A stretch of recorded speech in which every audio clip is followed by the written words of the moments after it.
So good, so good, so good. New markdowns up to 70% off are at Nordstrom Rack stores now.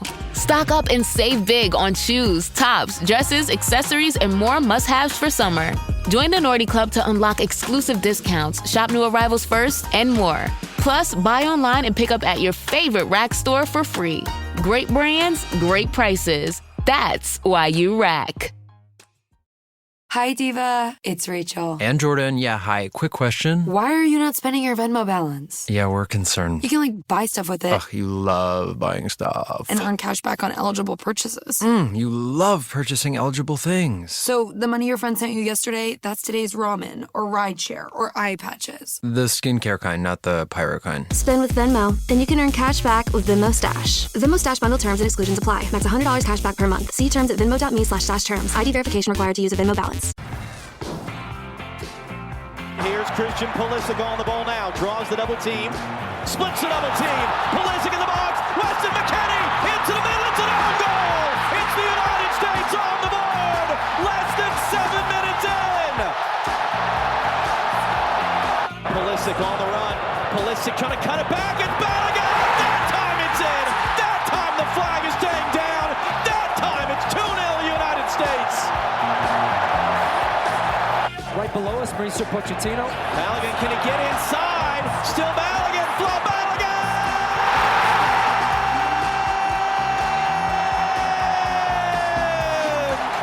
Freeman, Weah, Freeman, Gio Reyna.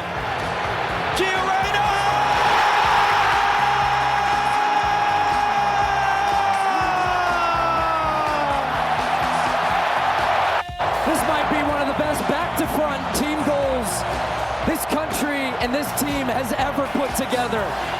This was a 20-plus pass sequence from back to front, side to side. And you think, are they just going to see the game out? Well, they're going to see it out with an exclamation point. Gio Reyna outside of the boot, far post, bends it around heel. Just a sensational goal. What a weekend of sports, and shout out to Gio Reyna. Your guy. I've only been talking about Gio for months. Yep. 4-1 USA. That wasn't the only 4-1 result, however. No, it wasn't. A little bit of a gentleman's sweep, as we like to call it on First Things First. What is happening?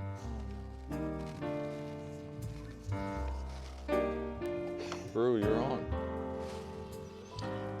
Well, guys, sometimes you win, sometimes you lose. The important thing is to learn your lesson. Oh. That man, I think he learned his lesson. It's the first hour of First Things First, unless you have more. I never know. Never know if there's going to be a croissant coming out of the box. Today, New York has a championship. How'd they do it, and could they do it again? Meanwhile, 4 World Cups today. We're counting down to Spain at noon on Fox. But let's be honest. Has anyone looked as good as Team USA? The answer, no. Certainly not Brazil. Oh, Team USA better than Brazil? I don't know. Watch the games. And finally, as Brew alluded to, Wemby talked about what he learned during a finals that statistically looked good and eye test occasionally looked. I don't even know if he knows they lost. He said they dominated. There you know are what? stats that support that. I thought Paraguay dominated the U.S. There's no, that's not true. There's no stats that say Paraguay dominated. Okay. If Paraguay was winning for 72% of the time, okay, they'd have a point. Brew, how long are you? I might just stay here. This is a combination of the gentleman, the Ravens bit, and yeah. Brew, tickle the ivories a bit. Oh yeah, just in a little honor bit. of the Knicks. A bit. I've been tickled. You don't think I've been playing? Okay. That's the little hip hop beat. Oh yeah, we're gonna flow over that one. Okay. We're starting in San Antonio. The New York Knicks win their first title since 1973. Jalen Brunson goes for 45, almost half of the team's points. He wins Finals MVP and New York legend status. Here he was after the game. Tonight, we played like we wanted to go home champions. To finish the game. Not to start the game. To finish the game.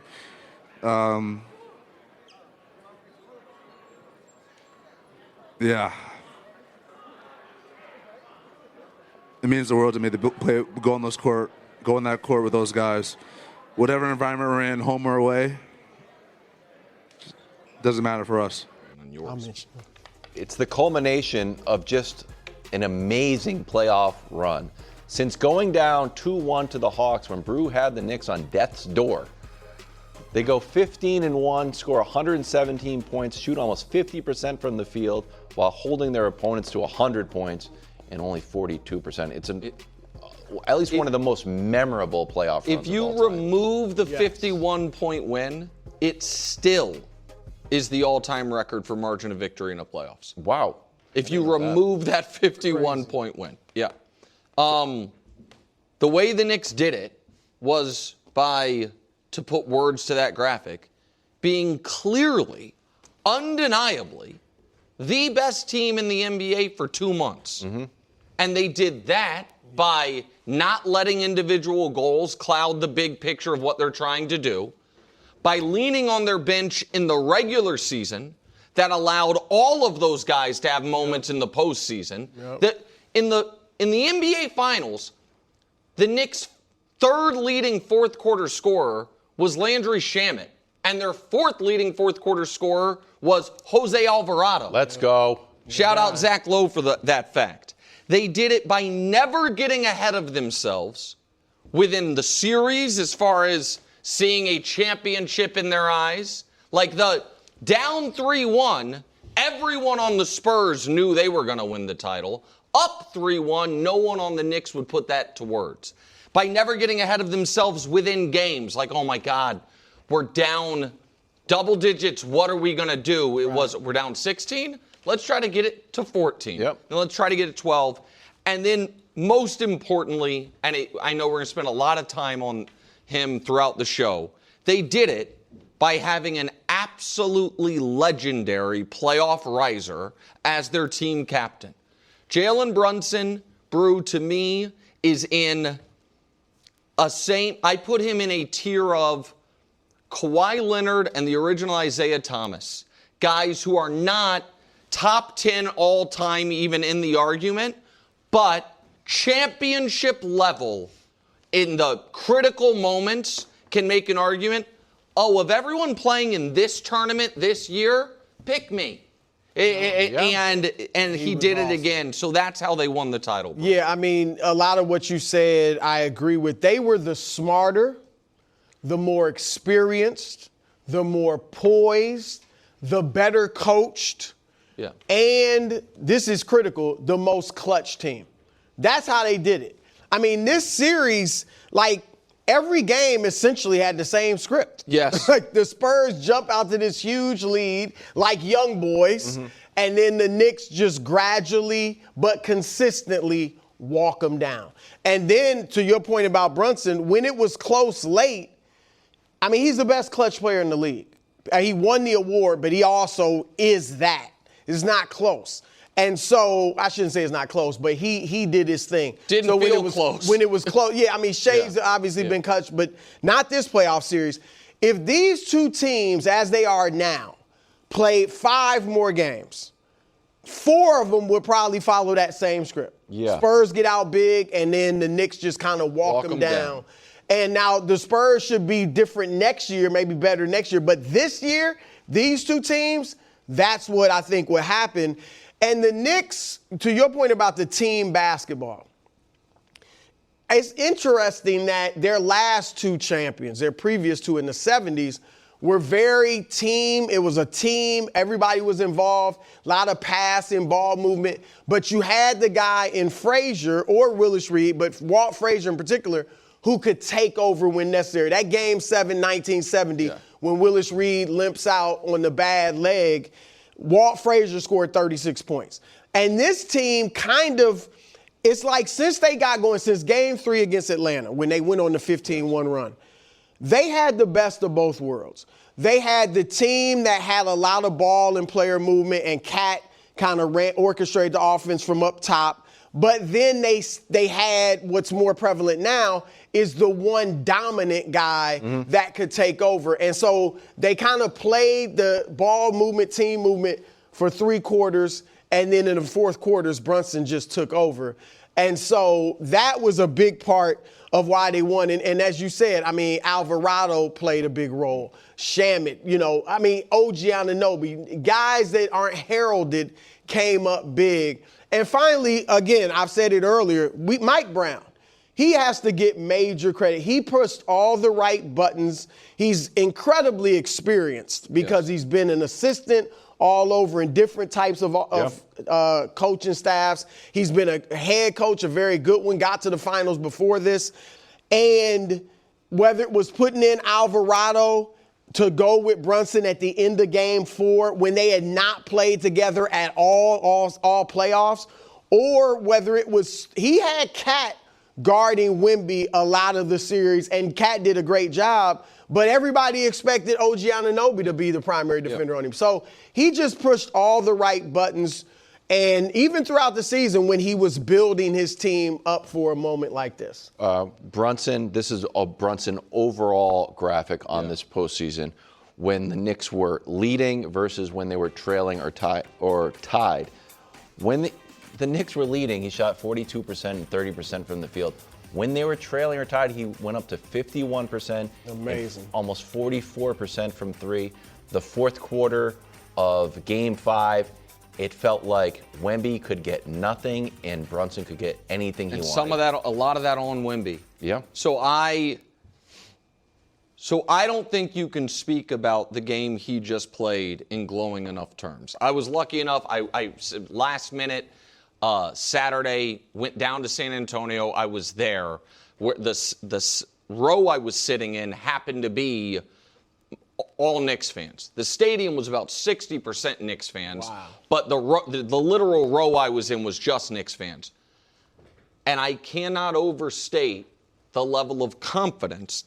They were down 10 in the fourth quarter, down 15 in the second half, down 10 in the fourth quarter, and Jalen Brunson went on an individual 10-0 run to tie the game. I have said, and I'm going to show you some of those buckets in a second, I have said for years, Brew, kind of in passing, but you've heard me say it a bunch, that I believe the greatest game Michael Jordan ever played was his final game with the Bulls. Listen, he had a 50-plus point finals games. He had the 63 as a kid in the playoffs. That Utah game when he scored 45 and wasn't super efficient, I think it's the greatest game he ever played because his team scored 87. He scored 45. There were no buckets to come by. When the Knicks had 90 points, Jalen Brunson had 45 of them. The only reason he didn't get half was because he wasn't the one getting fouled at the end of the game. And he scored 15 of 17 down the stretch for the Knicks, 15 of their 17 points. He scored 13 straight to turn a 73-83 deficit into an 86-85 lead. And here are his final 3 buckets of the season. And they're all perfect for different reasons. The first one, you're the greatest defensive player ever. Okay, take a little bit of that to the ribs, a little herky-jerky, all of it. And just absolutely got one-on-one with a guy who was the first unanimous defensive player of the year. That cuts it to 4. Then, when the unanimous defensive player of the year needs a rest with 5 minutes in the fourth quarter of the finals. We could do another whole story on that. He says, okay, well, Luke Cornett contests this. I'm going to, I don't know where he's going, layup. And then a somehow, underrated moment. This is a minute left, tie game of the finals, freezes Wemby. Wemby doesn't get off the ground. Yep. Brunson somehow knows that's the absolute closest he could get to the bucket and not face a contest. And beat Cassell like that. Or Castle. Castle, I'm sorry. And so, Brew, to win the finals, here are the guys who have scored 45-ish points in a closeout game. We can show you the list. It's Giannis's legendary 50. Bullet Bob Pettit's 50. Brunson, the Jordan game I talked about, and maybe the most famous game of Magic's career. the game without Kareem when he jumped center. Yep. You cannot overstate what a brilliant performance it is and how brilliant he was. No, I second everything you said. I mean, and it's interesting because everybody talks about playing in New York, how hard it is. And he handles it to perfection. Oh, yeah. And Al Harrington was here last week talking about the pressure of guys playing in New York, the back page. And Al even showed the back page where I don't remember, it was the Daily News, where they said no hero ball. So they're telling him don't do what he ended up doing to win this series for them. And so I don't know if he saw the back page or not, but his mental toughness to go out there and not be swayed by public opinion, because, I mean, he was clearly the MVP of the series by the time it ended. But going into that game, I think Anunoby was a little bit ahead of him. Mm-hmm. At one point, Cat was ahead of him. It was Cat after game 2. Yeah. It was OG after game 4. And he just was the steady assassin. And look, against this great defense, he was better than Shea, the 2-time MVP. Yep. He was better than Anthony Edwards in the second round of the playoffs.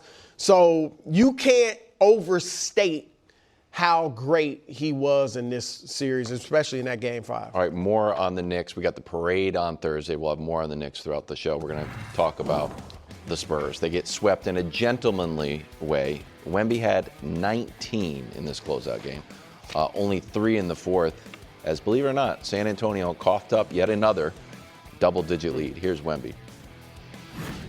I learned one of many things I learned is the margin of error is very, very thin. Our domination stints are absolute. We absolutely dominated for most of the series. But our errors, our mistakes, are punished so hard that we can't have ups and downs like this so much, you know.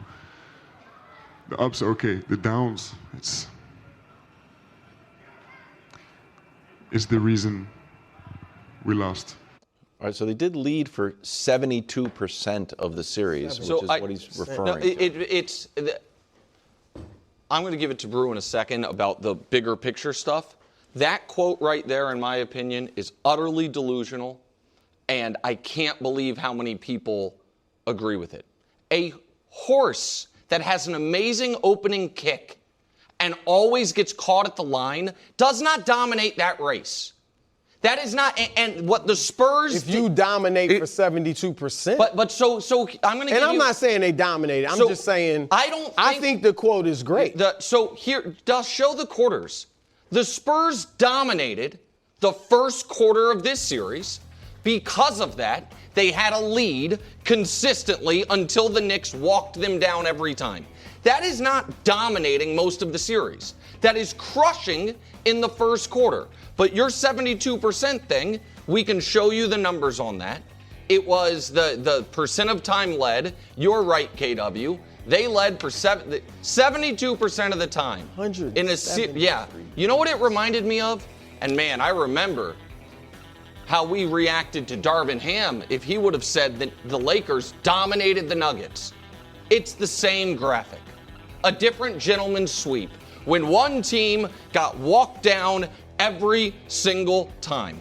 And if after the game, if after that Anthony Davis had been like, we dominated them. But Nick, that's not all he said. Be fair. That's not all he said. He said the ups and the downs. He didn't say we dominated them. I don't know how we lost this thing. No. He said we had great ups and we had downs, and the downs killed us. He said the margin for error was slim. I agree with all that. I'm just saying to limit it to we dominated them is just unfair. Well, I think a lot of I guess maybe I'm reacting that way because I think a lot of what the Spurs said during and then after the series refused to give the Knicks credit or acknowledge that we've played this team 7 times since December and lost 6 of them.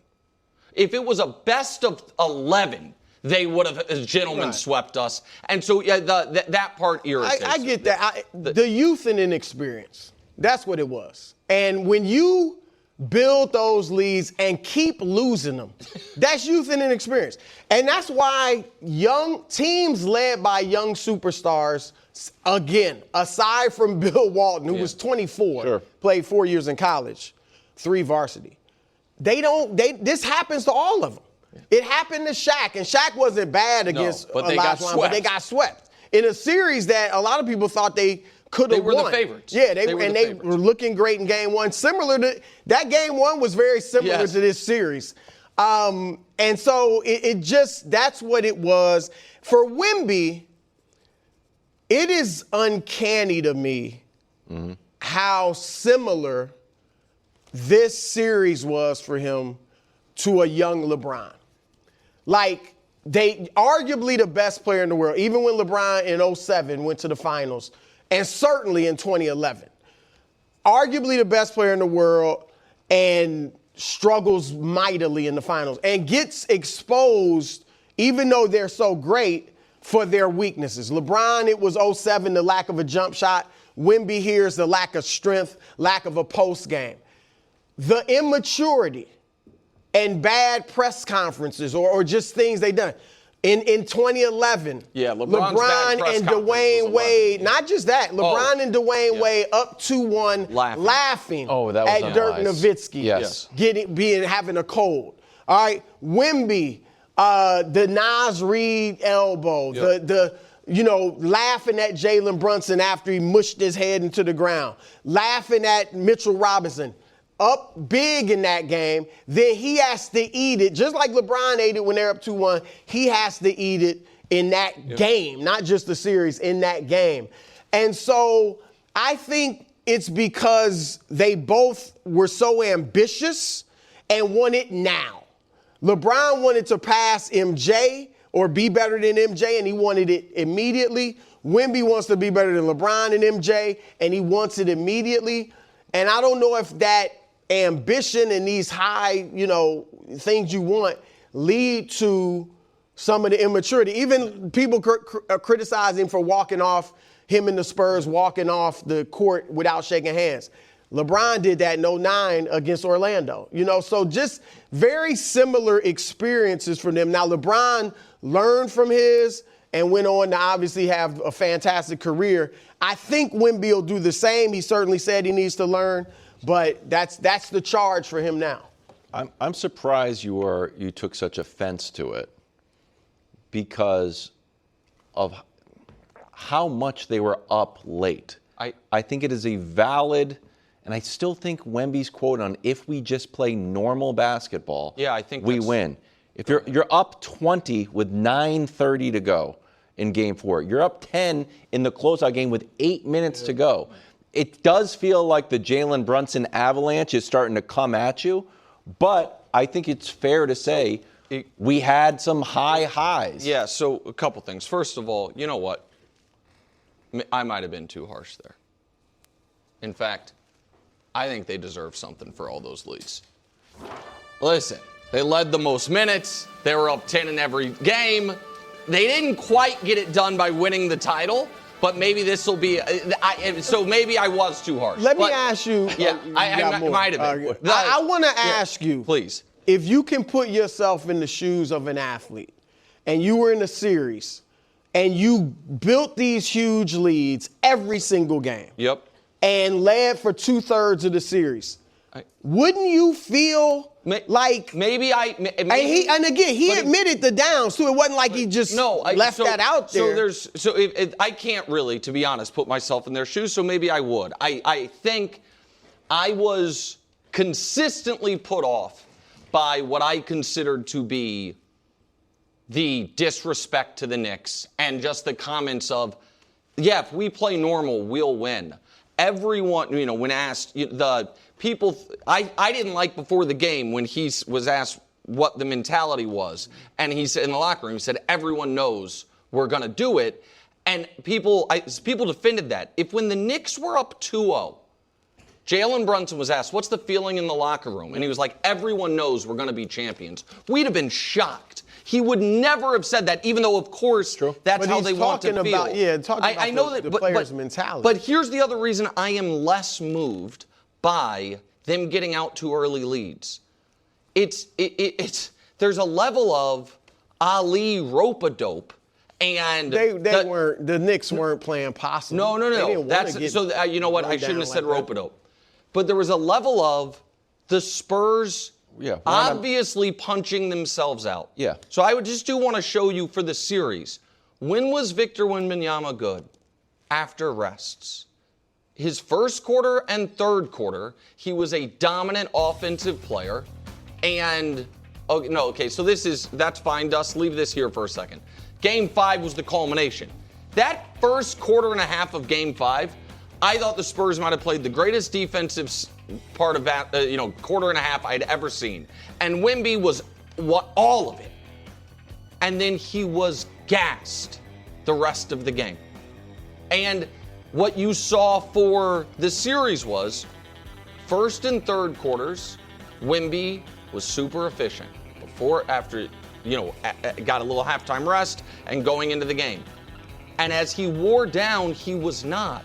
And so the reason I think it's wrong, Brew, is I use the horse racing analogy. I'll use a race car, an IndyCar analogy. They have that push to pass thing, but you only have so much of it over the course of a race. Mm-hmm.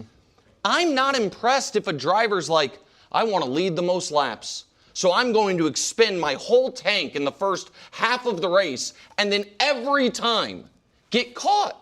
It was so clear that they were not going to. I didn't think, Brew, it was just that they made rookie mistakes. I thought it was their best player did not have the energy to keep up. If he could play at the level he played in the first quarter, 5 minutes. I mean, he rested during the fourth. And that's what the Spurs got. Like I said, we've never seen a 7-footer play out on the floor all the time. Yeah. And we've never expected, growing up, the bigger guys don't have the wind of the guards. Mm-hmm. And so they got to figure out, can he play like that and still have his stamina? And to your point, get him playing more minutes in the regular season, too, so he can build up the resilience. He says he's going to work on it. So. Can I ask you a question?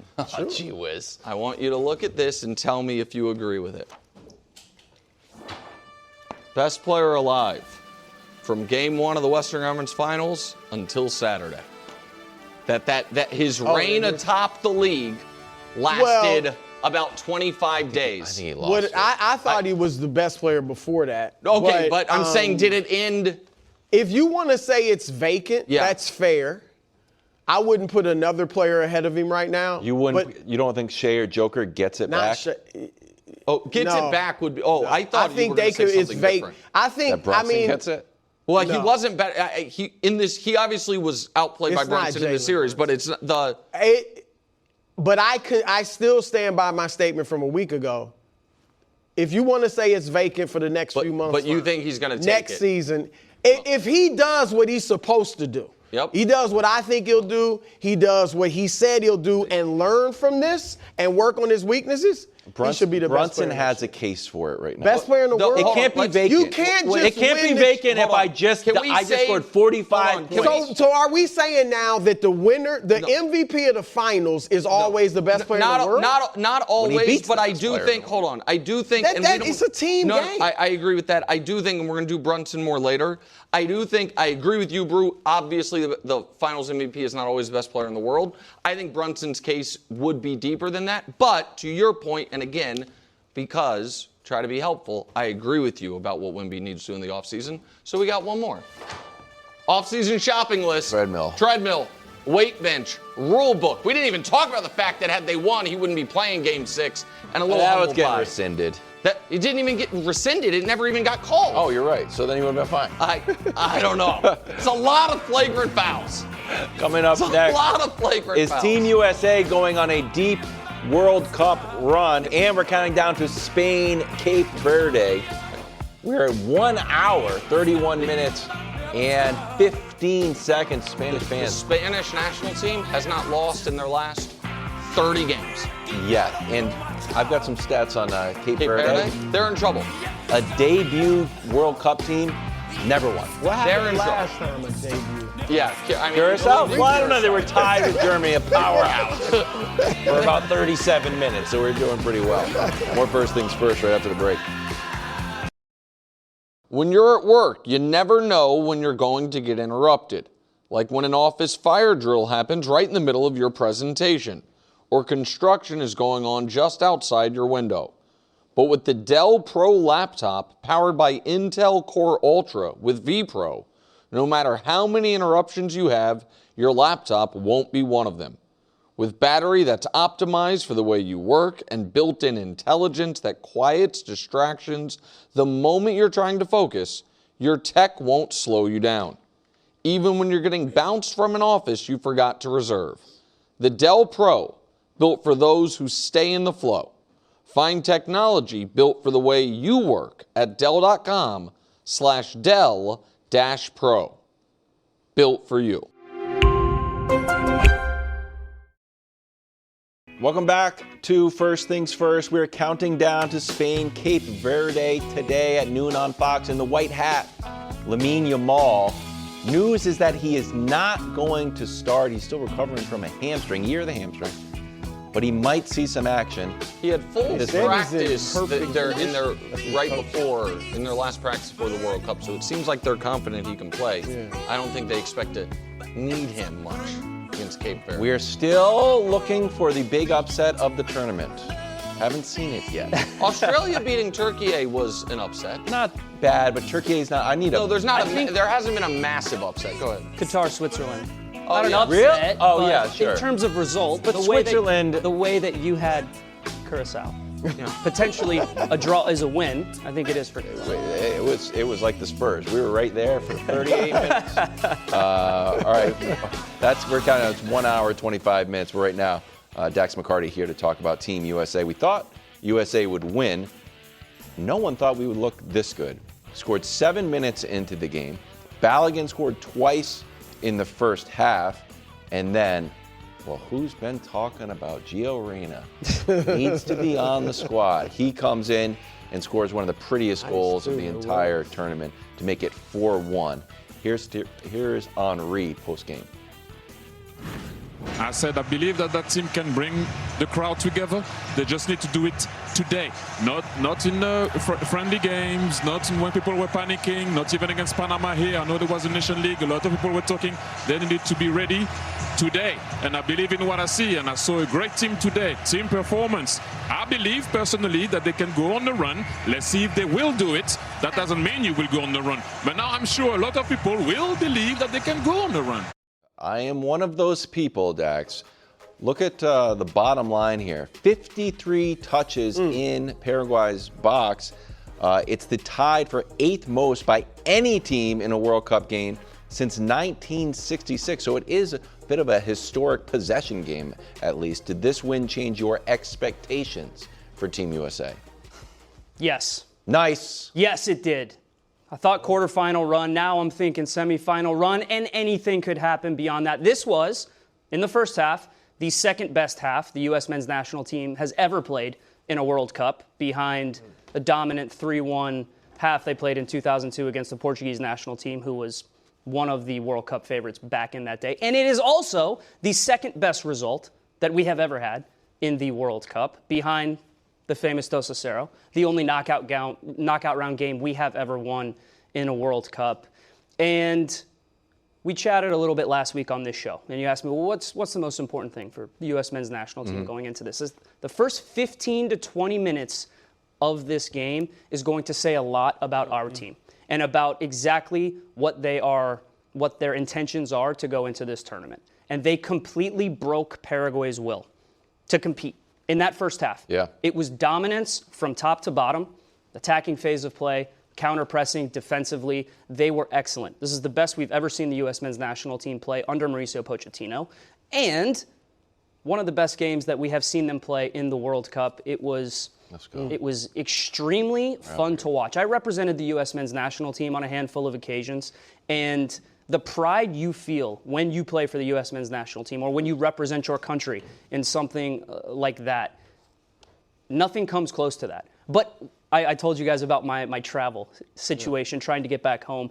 Watching that game by myself in my apartment, I had felt that same amount of pride in this team, which I believe millions of Americans, whether you love soccer, whether you're a casual fan, I believe millions of Americans felt that same way. And now the expectations are raised. The bar is raised. That performance from the U.S. men's national team has been the best, most comprehensive performance of their entire World Cup existence. No, it's one of the greatest games. I think it's a top 3 game we've ever had at the World Cup. Without question. And so now the bar is raised. Now the challenge is, how do you follow that up? Because 350 million Americans, maybe 250 million love and watch sports. You have now engaged the casual fan. You have now engaged the country to be like, oh, our eyebrows are raised. We are going to tune in. And now how do you follow that up against Australia? No, you're exactly right. Like, I'm watching that game and us dominate. And 4-1 obviously is a rout. Yep. It was a rout. Sometimes it's not as bad as the score may indicate. Correct. This was that bad, if not worse, actually. And to see them do it against, and I know Paraguay is not one of the top teams in the world, but they are a very good defensive team. They are a team that beat Argentina and Brazil in qualifying for the World Cup. So they're not, a lot of people thought this would be a defensive battle. I thought maybe it'd be 1-0. Yeah. Yep. And so to see our offense have that chemistry and just feel together, and Pulisic, half of this game happened without Pulisic too. Exactly. And he was great in the first half. So yeah, it made me think, why not? Are we contenders? Dude. We really should be thinking contenders. Yeah. So, I had a takeaway. I was like, this team is playing more creatively. I thought was interesting. It didn't fluidity, freedom. So I saw this quote from Paul Carr, my old buddy Paul Carr. Shout out to Paul Carr. 22 successful 1v1s. That we're just beating guys. It just felt like we were just able to beat guys. Most by any team in a World Cup since 2014. Mm-hmm. Is this a Pochettino thing that we're playing fluid? We're playing some, back heels, a little bit no look touches. Is that a Pochettino thing, or is that just the specialness? It just felt like a free, creative game plan. It's a Pochettino thing, giving the players the freedom in the attacking part of the field to interpret space and use their talent and their skill to be who they are. But I also think it is our best team being on the field. I'm 95% certain that was the first time that lineup had ever played together before. And yet you get that type of continuity in a World Cup game. The biggest game that most of these players have ever played in up to this point in their career. And it was a truly enthralling moment for all Americans, for U.S. soccer. So yeah, Mauricio Pochettino deserves a ton of credit, but so do the players. Yeah. The players deserve credit for executing a game plan in an absolute perfect fashion. That was the culmination of a perfect performance, top to bottom. There are a few nits to pick in terms of Pulisic. We hope he's not injured. We hope that it's a minor calf. I think he picked up. They don't seem too worried. And then Tyler Adams, don't pick up a needless yellow card, but 100%. That type of capped off by your boy Gio Reyna. Let's go. It's not just the finish, the trivela, the outside of the foot. It's the build-up play. Felt like we were watching prime Spain. No, yeah, I mean, it started with 8 passes, on our back. 26 passes. No, total. right. I was going to say just before we even got to the 3/4 mark of the field. But I think that if you are rooting for the U.S., which most people watching probably are, this should very unemotionally change your expectations. Their odds now of going on a real run went up significantly because this combined with the Turkey loss means their odds of winning the group went up exponentially. Yep. They now are in a position I did not think was possible because of the goal differential combined with Turkey's loss. If they beat Australia Friday, which they're favored to do, they all but lock up the group. Yes, there's a scenario where Turkey wins both of theirs and wins by margin. That could be different. But if they beat Australia on Friday, then any result against Turkey locks up the group, and probably a 1-goal loss is enough to win the group. So what does that mean? What does winning the group means? It means that in your first knockout round game, you're playing a team like Bosnia, Senegal, Algeria, Japan, not bad teams, but a team you will be favored against. And more importantly, because what I have targeted this whole time is, can they make the quarters? Yeah. If you win the group, then in the round of 16, you're probably playing Belgium, which again is a top 10 team, fringe of the top 10. That's a good team, but it is not one of the absolute powerhouses that you would have to face elsewhere. Winning the group is the path to actually going on this type of run. And winning that game by the margin they did made it so they actually now have a bit of margin of error for the group stage against Turkey as long as they beat Australia. I think they got 9 shots. That's how I feel. And by the way, winning the group is absolutely the expectation before the tournament. Now it is, especially when you have a player like Weston McKennie, who you can go down the list of the players who played well. It's all 11. And the subs came in, they did well. Weston McKennie was so valuable, so important in completely breaking Paraguay's shape. There were numerous times where he made runs out of midfield that did not result in a goal, but it resulted in chances created. And that was such a key factor in the U.S. men's national team being able to keep pressure on Paraguay in the attacking third. Weston McKennie, you cannot play him deeper. He needs to be able to have freedom to interpret space, make overloads out wide with Serginho Dest, Alex Freeman. Look at the midfield for Paraguay. I know for a fact, playing in midfield, I don't want to be running with a midfielder breaking through the lines. So there was so much confusion in that Paraguay team because of Weston McKennie, the runs out of midfield. This was Mauricio Pochettino at his absolute best, figuring out the strengths of his players, being able to use the strength of Weston McKennie to absolutely dominate that game. And you could go down the list. Every player played well. If McKennie gets that type of level of performance in the next 2 group stage games, the U.S. men's national team will win both those games. Rolling, man. I'm feeling great today between the Knicks and Team USA. Counting down to Spain, Cape Verde, noon today on Fox. Cape Verde, 3rd smallest nation to ever qualify. Population a little over 500,000 people, so it's like playing in Kansas City, basically. Also, 2nd smallest land area, 1,500 square miles, twice the size of Jacksonville. Who cares about land? I care about land area. Well, that's got nothing to do. Manhattan's got a small land area. It's got 20 million. Okay, well, I just told you it's 500,000 people. People care about population. Upset alert. Spain's on upset alert. 1 hour and 15 minutes on Fox. More first things first after the break. Dell PCs with Intel Inside are built for the moments that matter. For the moments you plan and the ones you don't. Built for the busy days that turn into all-night study sessions. The moment you're working from a cafe and realize every outlet's taken. The times you're deep in your flow and the absolute last thing you need is an auto update throwing off your momentum. That's why Dell builds tech that adapts to the way you actually work. With long-lasting batteries so you're not scrambling for the closest outlet. And built-in intelligence that makes updates around your schedule, not in the middle of it.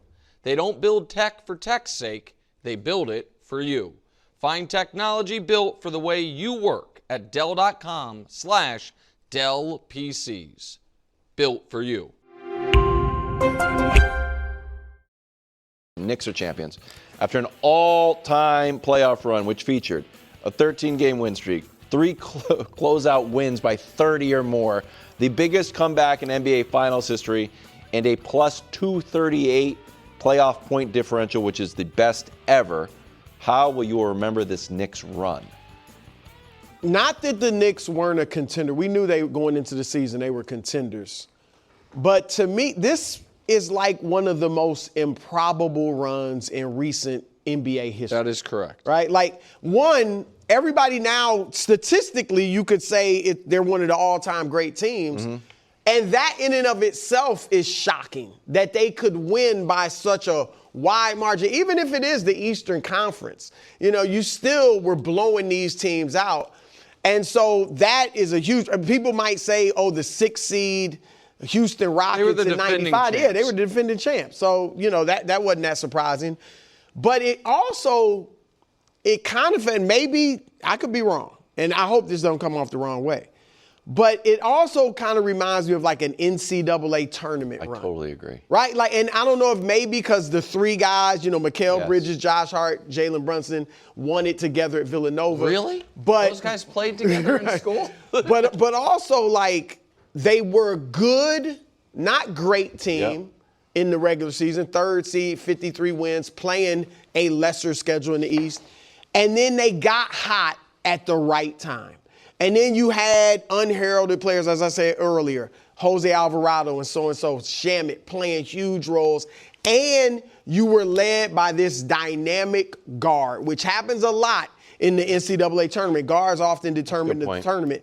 And so it kind of just reminds me of this team that got on a great historic run and ran through the field. There isn't a great historical comp because we've never seen a team that was this level in the regular season get to this type of level in the postseason. Right. The closest comp that I had as far as what I was feeling is the 2014 Spurs.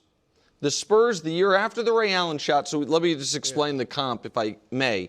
They have the 4th greatest playoff margin of victory ever and they lost more games than the Knicks did because they... Oh, in the playoffs. In the playoffs. They had a great regular season. They won 60-some games, but that year, they have all-time first ballot Hall of Famers on their team, but they didn't have any of those guys in there. They didn't have an apex all-time guy in his prime. Duncan was older. Kawhi wasn't there yet. But Parker was at the end. Parker was at the end, exactly. Kawhi But if you remember during the playoff run, like Boris Diaw was huge.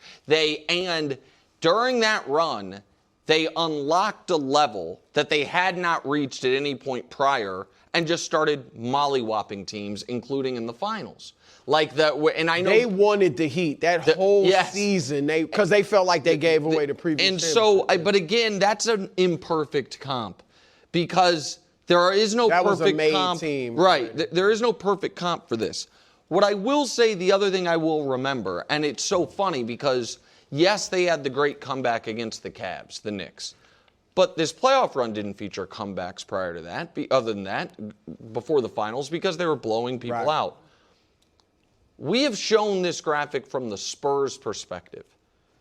Flip it around.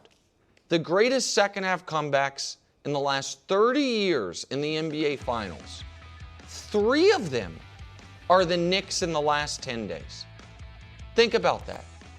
The 30 years of finals games, call it 170 finals games thereabouts. 3 of the 7 greatest second half comebacks, including the best ever by a mile, were the Knicks in Game 1, Game 4, and Game 5. That's what the Knicks numbed us to. The Knicks comeback in Game 5, which nobody even thinks of as some crazy comeback, prior to their comeback in Game 4, would have been the second greatest second half comeback in finals history. Yeah, what the Knicks did in Game 5, which none of us, we're not like, oh, did the Spurs choke in that game? We're all just like, you got used to it. You got used to it. We've never seen anything like it. So my favorite Jacoby take, and I'll shout out Dave Jacoby. Shout out Jacoby. I have a new favorite. Go ahead. My favorite Jacoby take, he has a thing about parrots talking. Oh, okay. And it's about like, you're like, hey, how you doing, parrot? Parrot's like, I'm good, how was your day? You're like, I can't believe this animal just speaks English and talks to you. But it just happens all the time. Like, hey, what'd you have for dinner? Like, oh, I had some birdseed. It just talks. It's an animal that talks and speaks English to you. And this is what I wrote down for I can't believe that they always come back. But I just expect it's just normal now. It's just a parrot talking. It's like, it's totally weird when you think about it and you look at it, but it's like, yeah, it's what they do. It's just something that happens. Not to quibble with Jacoby's great take. Parrot talking. I would be amazed if I asked a parrot a question and he answered the question. In my experience, parrots repeat the question I asked. Oh, you're out of your mind. Not very often. You can ask, what have you done today? And he's like, floating around. What about you? They'll float. It'd be weird if they float. You can ask a parrot anything. And he just says it back and they got answers. Yeah. No, they don't. You're wrong. You'd be like, hey, parrot, who's that? And they're like, let me eat them all. Come on. Yes. That's what parents do. That's not what they do. Yes, Gianna's from they Florida. repeat Yes, what you Gianna, say. No, they you can't. They're Wiles, brilliant. I think you're Guys, way you're out nuts. there. That's not what parents Lamine do. Yamal's not starting against Cape Verde, but we expect him to get some action. Remember, he's at that Walmart, too. Get him healthy. Get him healthy. Yeah, they That's don't my need pick. him today. Maybe he doesn't play at all, but I hope to see Are him. you Yes. really confused? Dude, you have to get onto Parrot YouTube. No, You're thinking AI. No. This episode is brought to you by Google Chrome. You think you know a browser, but Gemini and Chrome? That's new. It can help you with practically anything on the web, like restoring a vintage motorcycle from a 50-page restoration blog, or finally break down that long article you've had open for weeks. Gemini and Chrome is here for it. Ready to make anything online make sense? There's no place like Chrome. Check responses, setup required, compatibility and availability varies 18+. Live from New York. It's a show that wants an upset in the World Cup. It's But not, I'm not ready to Thinking throw my crazy support upset. behind Cape Verde No, you just can't. yet. And I got to tell you, let me just ask you a question. Okay. If you saw $15 laying on the ground, would you pick it up? Of course. 15, like 2 bills? Very rare. 15, a 10 and a 5 laying on the ground. Would It's just you pick rare it you up? see 2 bills I on understand, the but ground. would you pick it up? Of course. Okay. Well, then why don't you bet $200 on Spain to win?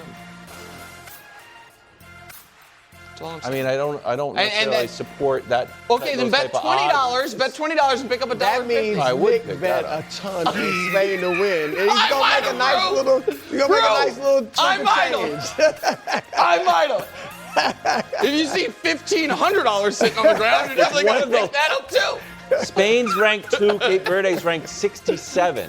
Well, you don't have these One of the types largest gaps It's ever. gonna be a route. How all right? does an It's gonna be a 8% rout. ROI in I'm sorry, 2 hours Cape sound Verde. to you? I mean, just You on do that, Wall you pay Street. people for that for a year. Okay. Second hour, first things first today. What does a Knicks title mean for the league? Ooh. A blueprint for how to build a champion. That'll be good. Very few players drafted. Yeah. Do you know that? I did. Guess who was drafted? Mitchell Robinson. And guess who else? Huck Porty. I don't know if he was drafted. Meanwhile, I think you're right, actually. Did USA's performance raise expectations? It did for me. Yeah, it did. I'm trying to think we can win the whole gosh darn thing. But right now, we're back to the NBA Finals. Jalen Brunson, 45 points, unstoppable in the fourth. 2-time college champion now, NBA champion. Here he is after the game. I put a lot of time and effort into trying to be the best player I can be to try and help a team win. Now that you're NBA champion, what's your message for people saying that you're not a 1A guy? I didn't respond to them then. I'm damn sure not going to respond to them now. Ouch. Including Draymond's apologies. Like, okay. What did Jalen Brunson prove this finals? Well, first, allow me to do a little public service announcement on behalf of basketball. Oh, good. Because one thing Jalen Brunson showed and proved is that the mid-range jump shot is still a great weapon. Great take. What was he? Now, he can hit threes too, and he hit some big ones. But inside the arc, it felt like he was automatic. Yeah. Even Floaters shooting over too. Wemby. Yeah. Obviously inside the paint, he can finish. He got the floaters. But he kills you in that little 15, 17, 13-foot jumpers all night long. So that's number one. Secondly, he's obviously a great role model, and I'm off the court as well, but I mean as a basketball player, because and look, I said the same thing about Steph and even James Harden in his heyday. He is proof, Brunson, that it is not all about, obviously, size, but quickness, jumping ability, the 45-inch vertical. Yeah, this is a guy that has simply worked his tail off and has turned himself into one of the best players in the world with skills and fundamentals, footworks, smarts, all of that. So that's good for kids that might not have all the talent in the world, but know that if they work hard, they can, maybe go somewhere. Also, Nick, I think, and I've toyed with this, he will be in the MVP conversation next year. Yeah. He will start. Now, I think Wemby will be the preseason MVP. Brunson might be second. And if he does his typical 26-7 and they win 57 or more games. They're maybe a top 2 seed. Yeah, and I know he's finished 5th once, and that's the highest. But I don't think he's ever really been on that radar. No, he's kind of like he's been in that Donovan Mitchell land where he's a great player, but yeah, I don't even know if he's as high as Tatum before. Sure, okay. But now he will absolutely be in strong consideration. And then everybody's talking about the greatest Knick. Look, I get the arguments of the longevity. It's only 4 years he's been there, okay? But I will say this confidently, barring injury. He will be the greatest. That's how Knick. I feel. Right. Like he's 29. He's going to probably play the rest of his career with the Knicks. Yep. But let's say he has 4 or 5 more seasons like he typically has. That's going to be a decade of like 25 and 6, 25 and 7, and maybe, certainly one championship, maybe another. So even if he doesn't win another championship with them, he's going to have a decade of great numbers, MVP consideration, one championship, the first in half a century. He's going to be the greatest Knick if you don't want to give it to him now. Okay, so I want to show you guys a couple graphics, then I just want to have a thought exercise conversation. Oh, great. First graphic, Dust, is Brunson since he's been a Knick in the playoffs. Because, again, I don't know that where Jalen Brunson ranks in your own individual best players in the league. I do know that if you were making a list of guys you want in the playoffs, you can argue he's at the top. And the only reason he's not first in wins is because one of his teammates, Isaiah Hartenstein, left him and went to Oklahoma City. So he is first amongst stars, and he is tenths of a point behind Shea in points per game. Like it's like 29.4, 29.6. So there's that. Then there is dominant scoring NBA Finals. Here is the full list of people who have won Finals MVP and scored as much as Brunson did. Jordan did it 3 times. Peak Shaq. Giannis's year, Durant's first year with the Warriors, that insane 06 Wade run, Dream and Jerry Weston's 69. And Brew, I 1,000% I do agree with you that best player alive is not just passed around the Finals MVP. But I do not look at this at all like Chauncey Billups' Finals MVP. No disrespect to Chauncey. It is much closer to Isaiah Thomas's. And if Isaiah Thomas... Yeah, Isaiah was around this 27 points. If Isaiah Thomas said, okay, I know I've never come close to winning league MVP. And I know everyone says the best player in the league during my time is Larry Bird or Magic Johnson or Michael Jordan. Fun fact, I just beat them all. And in individual series, outplayed each of those guys. Not every time, but, I had done it. Right. It's not just that Jalen soundly outplayed Victor in this series. And it's not just that he did it as an underdog. Because the other piece of it is Victor's team was partly, obviously because of Victor, but they were the big favorites in this series. Yep. You can't say, well, he didn't have enough help. None of us thought that going in. If someone wants to argue that when you incorporate leadership, clutch, consistency, the availability, and being a bucket getter when the most important skill in basketball since Naismith invented it and they were using actual buckets is getting a bucket, that the number one guy you would want in the league is Jalen Brunson, it's at least a legitimate opinion to have. And I do feel, Brew, it might not be true in mid-October when the season starts. But right now, when I am doing my own in-my-head player rankings, I have him ahead of Victor.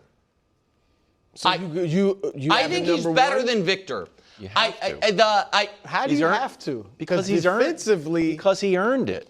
Defensively, he scored 45 points on the unanimous. He was awesome, but I just don't think he's the best player in the world. But then it just feels like because it is a team game. I agree, but then But I didn't think he had the better team. A thought exercise. No, but he had a great team. I mean, they both had great teams.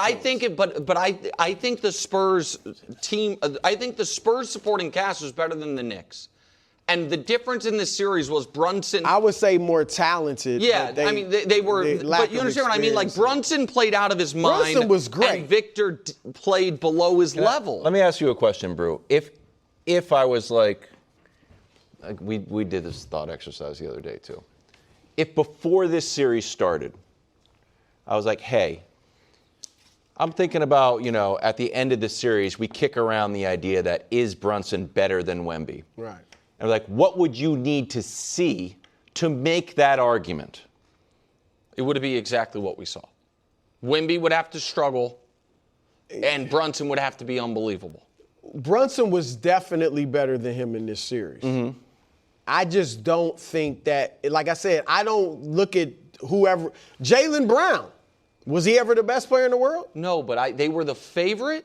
He was not Steph clear-cut. beat LeBron consistently in the finals. Was he ever better than LeBron? No, I mean, because Steph beat him once before he had Durant. In those series, Durant was considered the finals So MVP. was Durant better than LeBron? No, because again, Brew, we all acknowledged that for those two, LeBron versus KD and Steph, the Cavs were huge underdogs. The 2018, they were historically big underdogs. 2017, they were somewhat underdogs. It is the combination of, we don't think Brunson had the greatly superior cast, plus a track record of what he's done in the playoffs, plus the fact that, to me, the other big contenders all just came off shaky stuff. Like LeBron, when you mention him, he at least finished all those seasons playing great.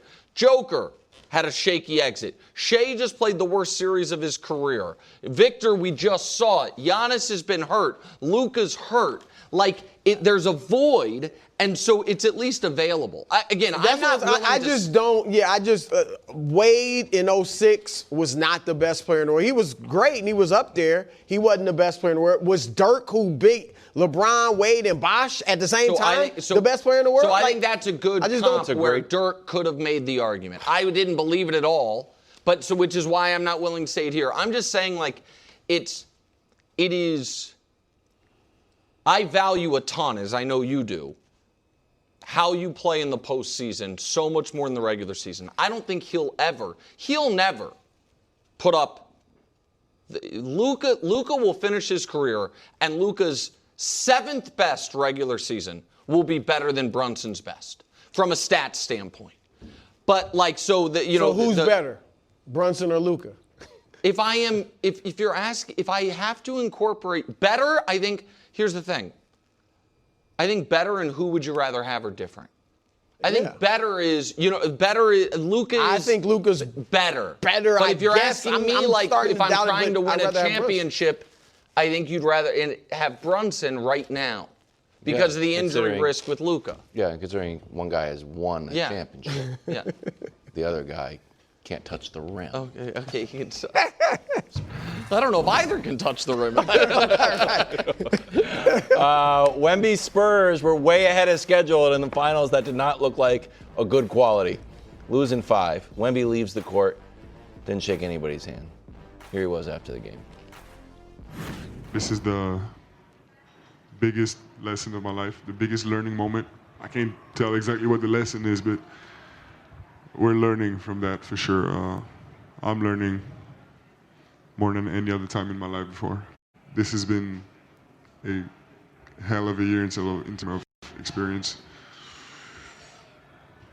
I don't think we could have learned more and gained more experience in one playoff run and in one season, and personally in 18 months. It's been hard and full of lessons. Okay, Wemby learned. What did you learn about Wemby? Nick is going to love my first answer. Great. He's not as likable as everyone thought. You don't say. Now, I still like him. All right? But I think Nick, there was a point. 100% approval rating. Yes. 3 weeks ago. Be Magic Johnson. Everybody, I love this guy. I love he got the killer instinct. He's this and that. And obviously the elbow, it's not just the finals, but the elbow. He was some kind of addicted to flagrant fouls. Yeah, some of the, smushing Brunson and all that. So that was a little surprising to me because his approval rating, if you will, seemed to be so high. But really, his weaknesses were exposed. And I've said he's about 70% of the player he will be or could be. And that 30% is what the Knicks capitalized on. His strength, it's like a broken record, but he's got to get stronger. And we were texting once a week or two ago, and I said, sometimes less can be more. Now, Wemby, his skill is phenomenal, right? For a 7'5" guy to do what he does. Shaq will tell you, and I believe Shaq, I'm not saying he would have done what Wemby does, but he had some perimeter skills. He could dribble. You know, he wasn't a shooter, a great shooter, but he could shoot okay. Like, he could have done things on the perimeter. Kareem certainly could have. But they knew me dominating in this one thing is what it's going to take for us to win. And so Wemby, I think he takes pride in the fact that he's got the handle and can shoot threes and all that. The threes. But he needs to, I don't want him to stop doing that stuff, but he needs to spend a way more time closer to the basket. And I blame some of this on the Spurs because they have clearly not emphasized it to him. He doesn't start any sets down there, any of that. And so this summer, I think these are the people he should talk to. And he's got a plethora of them in the Spurs organization. But Tim Duncan. Available. Duncan was one move, one dribble, very efficient. Off the backboard. Right. I mean, just very efficient stuff near the basket. Great call. Free throw line and down. Obviously, we talked about Olajuwon. How about using some of the stuff you learned from Hakeem this year? Get in the weight room.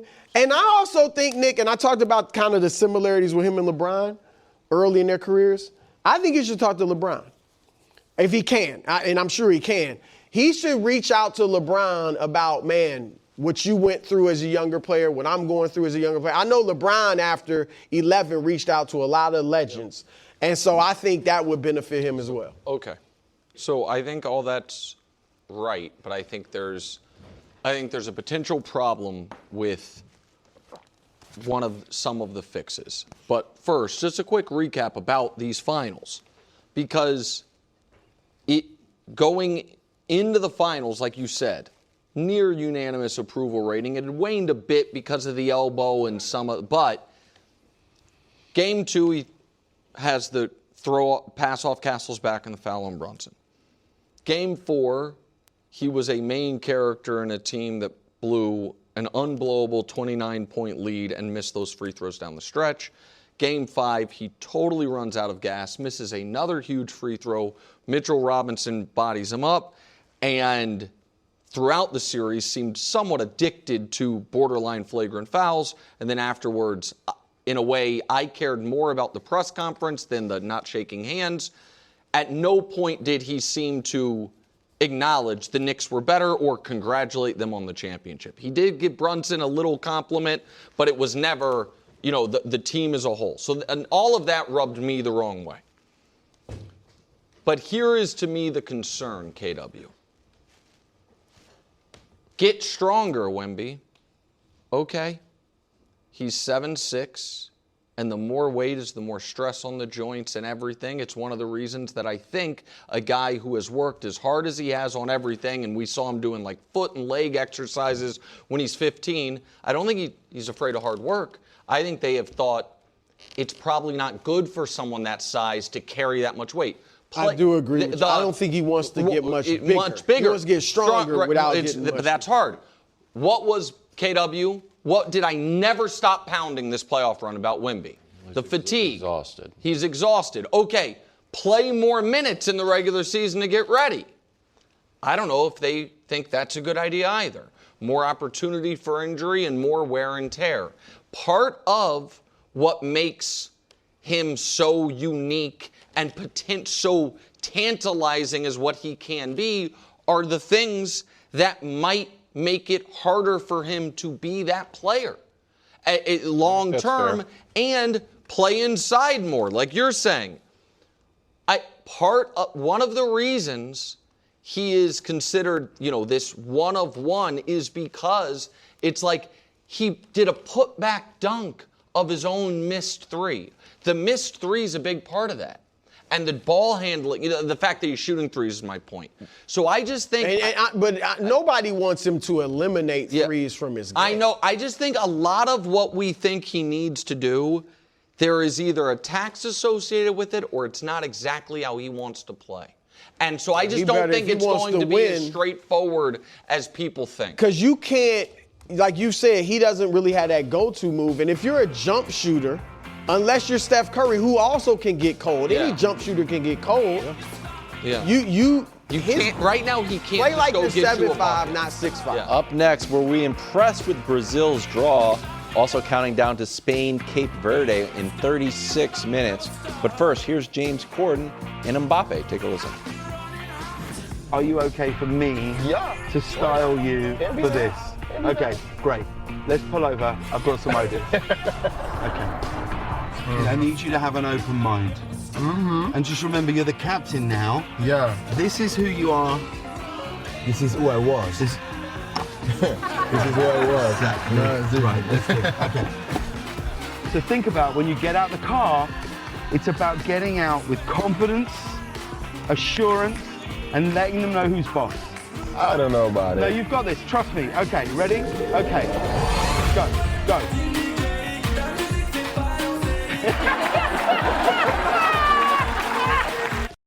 Study and play come together on a Windows 11 PC. And for a limited time, college students get the best of both worlds. Get the Unreal College Deal. Everything you need to study and play with select Windows 11 PCs. Eligible students get a year of Microsoft 365 Premium and a year of Xbox Game Pass Ultimate with a custom color Xbox wireless controller. Learn more at windows.com/student offer. While supplies last. Ends June 30th. Terms at aka.ms/collegepc.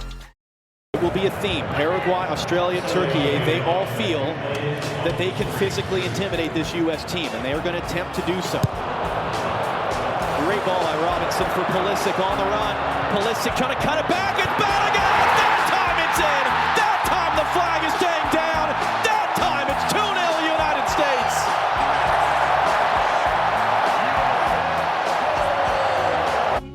Talking Team USA with Dax McCarty as we await the start of Spain, Cape Verde on Fox in just about a half an hour. Spain number 2, Cape Verde number 67, Nick. Do you think there's any... I'm telling you right now, Upset alert. if Spain doesn't win this game outright, Yeah. all of my Knicks winnings and then some down the drain. Yamal won't start, but hopefully we do see him late. Maybe if it's tight or if it's a blowout. Either way, you could... If it's tight late, I'm going to pass out. USA wins in LA. First time we've ever scored 4 goals in a World Cup game, Dax. Lots of winners from this game. Who was your number 1? It's so hard to choose just one. That man on your screen that just scored, Fuller and Balogun, easy winner of the night. Shout out to our boy Danny Parkins, by the way. Oh, shout out to Parkins. On a segment we had on Friday. He chose Balogun. He's the most important player, and he was proven right, which I think is a rare sighting these days with his Knicks takes. Oh, wow. But Danny catches strays. Love you, Danny. Yeah. But his Balogun assessment was spot on because our team is very creative. We score goals, and Balogun is the striker that was heavily recruited and the guy that we needed to bring in so we could feel like with guys like Pulisic and the Gio Reynas and Tim Weahs and Serginho Dest, now he's higher. We needed a finisher. He is a finisher. And the confidence that I have in a striker who has scored multiple goals in his first game is through the roof in terms of our attacking output. Landon Donovan, our all-time World Cup leading goal scorer at 5 goals. 2 goals in the first game. Sweet. You're going to see Fuller and Balogun equal that record or surpass it in this World Cup. Wow. When you factor in the extra game that we are most likely going to play in the knockout rounds, the hopefully friendlier game we're going to play in the round of 32 against another opponent who I think we will be better than and more talented than. Wow. And with all of our attacking pieces, if you have a striker who's confident, in form, scoring goals like that, that is easily our most important takeaway from our victory. I'm going with Balogun as well because obviously the hardcore fans have known about him. but it's tons of casual fans watching this And for now. them, Pulisic's the only player on the That's team. all that they know. Right. And now Balogun, he is going to become a household name. He keeps playing like this. He's going to be it's going to be huge. And the fact that this U.S. team may do something we haven't seen one of our teams do, I mean, he's going to be a huge superstar. So rather than me spend more time talking about him, do the Pulisic thing before we go. I'm on hobble watch in the NFL season. I'm on hobble watch. Any lower body injury, calves, ankles, toes. I actually edit a weekly magazine print. Trying to keep print alive. Hobble watch, it's called. Pulisic right now is on the cover of Hobble Watch Weekly. We also have a daily edition. Weekly. Everybody said it's not a big deal. I'll tell you what wouldn't have been a big deal if he just played the whole game and it was never subbed out. Is this on your radar? A calf injury. He said. Yeah, it's on my radar because Christian Pulisic. I trust him, but I take it with a grain of salt. Pochettino came out, said it was just a knock. He did the right thing, subbing him out. Did he get kicked? He said he got kicked. He said he got kicked. But here's the issue: Christian Pulisic has been traditionally a little bit fragile in his career. In terms of injuries. Even with AC Milan at the end of the season, he missed a game here, a game there, with what I would class as maintenance injuries. Well, guess what? In your club season, you're allowed, you can do that. In the World Cup, that's very difficult. But this opening result helps Pochettino and Pulisic navigate this to where they need to say, okay, if we don't absolutely positively need him against Australia, let's just make sure he's okay, good to go. Let's be a little bit cautious, slight concern. Okay. This weekend, we're going to focus on Brazil and Morocco. The result this weekend was a 1-1 draw. Vinny Jr. by himself to tie the game at 1 in 31st minute. And it ended up staying that way. Very equal stat sheet here, Nick. Possession was 51-49. Shots 12-14. On target shots 5-3. Do you feel better or worse about your prediction? Totally fine. That's not. Everybody, people are. You know what? Better. That's not the question. Yeah. That wasn't the question. You sound like Wimby. No, that wasn't the question. You know what? And if Wimby said that after they tied a game, then it'd be one thing. I'm looking over there in the corner. We can't show the camera, but it's Dax's, World Cup power rankings, if you will. They will change. Okay, well, you know who should be upset about the draw according to Dax's power rankings? Morocco, because they're 7, Brazil's 8. Here is why I'm wholly confident. Brazil is still in great position to win the group because of the group they're in and the way the bracket draw is. If they win the group, the earliest they can play another group winner is the round of 8, which means that they won't have to play another team as good as Morocco until you're in the quarterfinals. By that time, be in even better form. Morocco is an excellent team, as Dax told us. This was not a loss. This was not a bad game. It wasn't dominant the way I would have hoped, but it's fine as they ramp up. I feel just fine about the greatest soccer nation in the history of the world. Okay. You should feel worse. And it is performance versus result. To your point. Oh, he loves that. Morocco was the better team throughout the game. I'm a results guy, Dax. I understand that. I like wins or losses or ties sometimes. You asked the Brazilian national team fans, they were on the verge of, I think, revolt in that first half. That is how poor Brazil started the game. And yes, they relied on individual moments of brilliance and quality from Vinny Jr., but the performance is more concerning for me. And you're right, they probably won't face a better, more talented team than them or Morocco until later in the knockout rounds. But we're talking about Brazil, okay? We are not talking about the U.S. men's national team. We're not talking about Mexico. We're talking about a team who has not had a great performance in the World Cup since they won it in 02, and a team that, quite frankly, their best players are far too inconsistent for what you would need. Vinny scored a great goal, wasn't great in the game. Rafinha, their other great winger, looked like the moment was a little bit too big for him. And their midfield got completely dominated. That's my biggest concern. I'm a big midfield spine of the team guy. Their midfield was fundamentally overran by a player on Morocco, Ayoub Bouadi, who was excellent, 18 years old, by the way. This is not the Brazil of years of past with Gilberto Silva running the midfield. This is a team that I think is flawed. Their spine is not as strong as it has been in the past. And I think you should be very concerned because the first sight of let's say, a slightly better team than maybe what they'll face in the group stage, I think they're in trouble. That was not good for you. I'm telling you, that's fine. Listen, it was a whole bunch of they could have lost, but they didn't. Okay. They're about to win. They're gonna beat Scotland. They're gonna annihilate Haiti. Then they're gonna play a mediocre team in the round of 32, a halfway decent team in the round of 16, and then in the round of 8. They need to be in form. They have 4 games to get ready to be into form. Looking way ahead. Yeah. Speaking of now I sound like women. Yeah. Upset of the World Cup was on for 37 minutes as the smallest nation to ever qualify. Curacao was all knotted up at 1 against Germany after the Blue Waves scored their first goal in World Cup history. And then Germany scored 6 more goals, so it got out of hand a little bit. That being said, happens to all sorts of teams. 7 or more World Cup goals in a game. Well, Germany is not afraid to just run up the score. 3. All other nations, too. One of those teams being Brazil. Dax, your reaction, you were a little bit nervous when you saw Curacao tied up, but you also have Germany as your 6th best team. Did they impress you? Yeah, Germany was very impressive, but also I thought of you. I was watching the game. We were right there for a while. we were. The upset alert, it kind of took me by surprise when it happened. And I did say Germany would win by multiple goals. I didn't think it would be that impressive. But the perfect way to start the tournament for the Germans, I thought of you once Curacao equalized. What a moment, by the way. What a moment for their country. What a moment for their fans. 7-1. I mean, I don't know. Yeah, but in that moment, 38 minutes into the game, you were celebrating, screaming in places you might not have been screaming. Can I get into the strategy? Because it was an awesome moment. Yeah. So Curacao comes out in this 4-4-2 shape that Germany wasn't ready for because I guess it's an old school shape to play.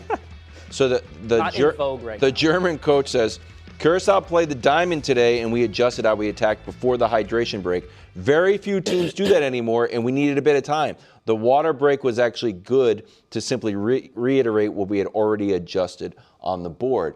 So it's basically, it feels like if it was no water breaks and it was just halftime, Curacao may have been tied. How are these hydration breaks affecting strategy? The natural built-in timeout, the likes of which we've never seen in soccer. You have halftime where you make adjustments. 45 minutes is a long time for coaches to sit there and try to make adjustments on the fly when they see things. But it was always the fullbacks, right? The fullbacks on either side of the field where the coaches are. Coach would tell the fullback, hey, filter this message out to all the players on the other side. Now you have a built-in timeout, and the coaches that use it the most effectively in this tournament are going to be the teams and the coaches that I think you're going to see have the deepest runs. If you are not using this timeout effectively, and if you are not coaching during this moment, if you are just letting your players get water, rest, you are not using it effectively, you are going to probably find out very quickly how disappointed you'll be when you lose. Just quick. Does that lead to more upsets or fewer upsets, you think? Fewer upsets. I got to tell you, 10 seconds, Dust. What? That was just a tour de force by you. You picked a team to win. They lost 7-1, and you turned it into a discussion about hydration breaks. Well, if Curacao under the previous rules, probably a 2-1 game. Counting down to Spain, Cape Verde kicks off at noon on Fox. First of 4 games today: Belgium, Egypt, and Seattle. Saudi Arabia, Uruguay at 6 from Miami, and then Iran, New Zealand. The nightcap from LA right here on FS1. More first things first after the break. This episode is brought to you by Fox One. Watch all 104 matches of the FIFA World Cup live in 4K for just $19.99 a month with 3 days free. Build your own multi-view, choose up to 3 streams, and follow player spotlights. Stay on top of every moment with live stats, highlights, and instant replays. The FIFA World Cup, streaming live on Fox One. Offers are subject to change. See fox.com for complete terms and conditions. As you said, appreciated by the fans. Right below us, Mauricio Pochettino. Balogun, can it get inside? Still Balogun, Flo Balogun!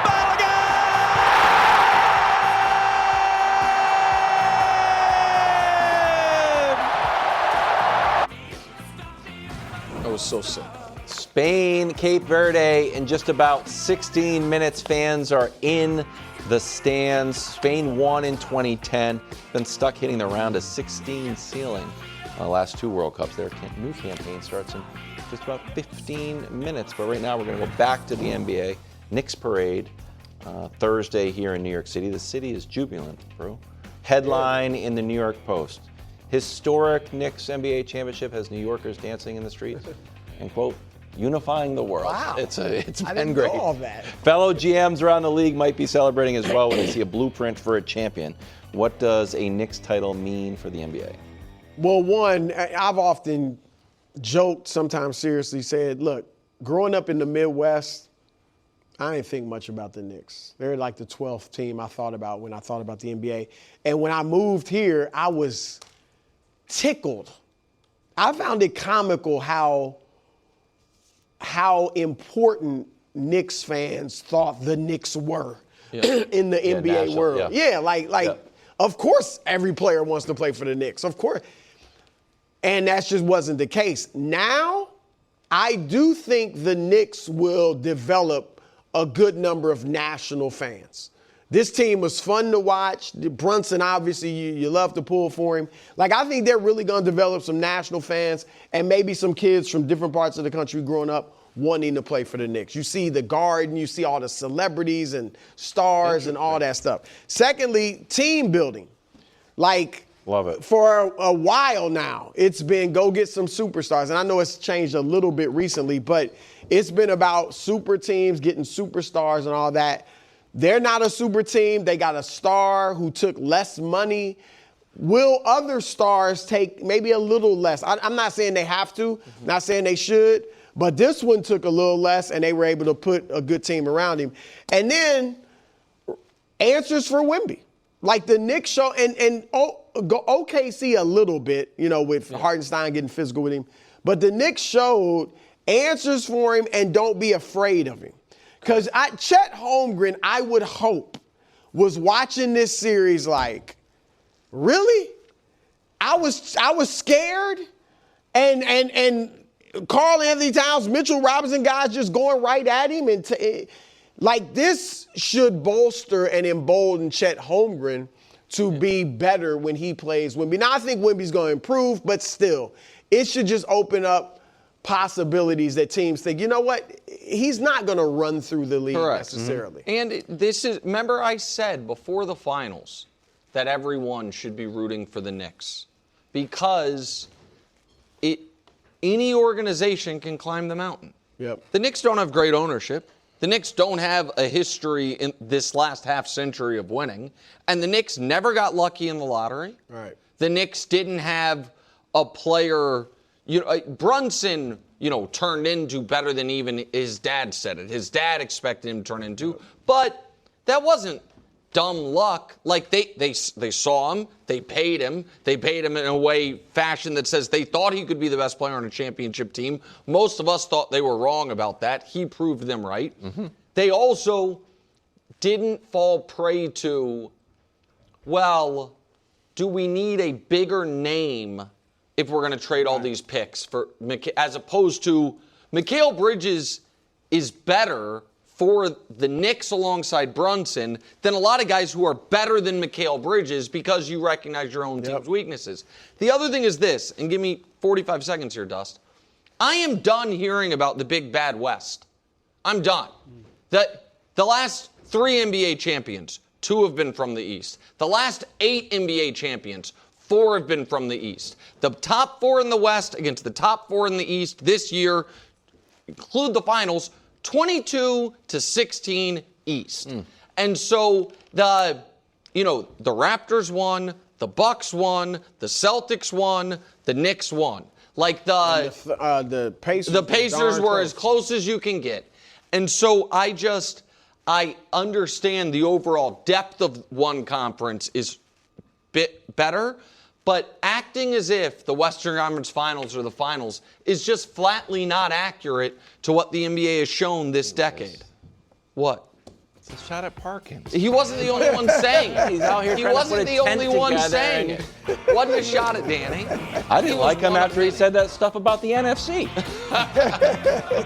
The right window treatments change everything: your sleep, your privacy, the way every room looks and feels. At Blinds.com, we've spent 30 years making it surprisingly simple to get exactly what your home needs. We've covered over 25 million windows and have 50,000 five-star reviews to prove we deliver. Whether you DIY it or want a pro to handle everything from measure to install, we have you covered. Real design professionals, free samples, zero pressure. Right now, get up to 50% off with minimum purchase, plus get a free professional measure at Blinds.com. Rules and restrictions apply.